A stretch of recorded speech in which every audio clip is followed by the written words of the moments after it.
I had a year in Toronto as a retired person before I came to Elliot Lake, and I took some classes, did some traveling.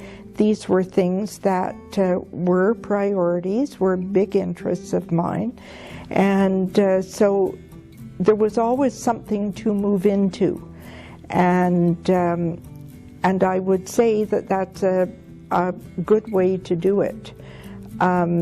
People who see themselves only in terms of their jobs, and I think that tends to be men more than women, are really missing out on rounding themselves out, you know, and sort of discovering other aspects of themselves and other enjoyments.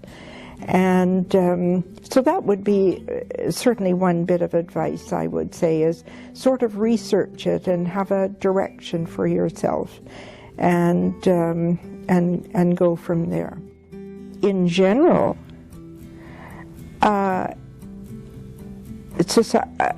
Canadian society's concept of seniors is people who are poor, people who are unwell, people who put demands on the system, people who have lost their intelligence, people who are there to be conned.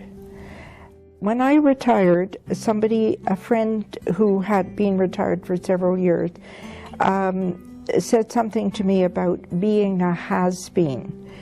And I thought, oh, what a negative idea. That's terrible. I don't feel like a has-been at all.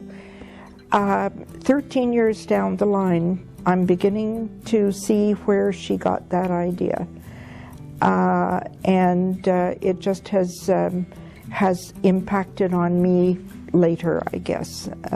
But I don't think society values seniors. One of the lovely things about living in Elliot Lake is that I was able to make connections with Aboriginal people around, and it is delightful to be honored as a senior, and that way of treating older people is certainly not mirrored in the larger population, I don't think.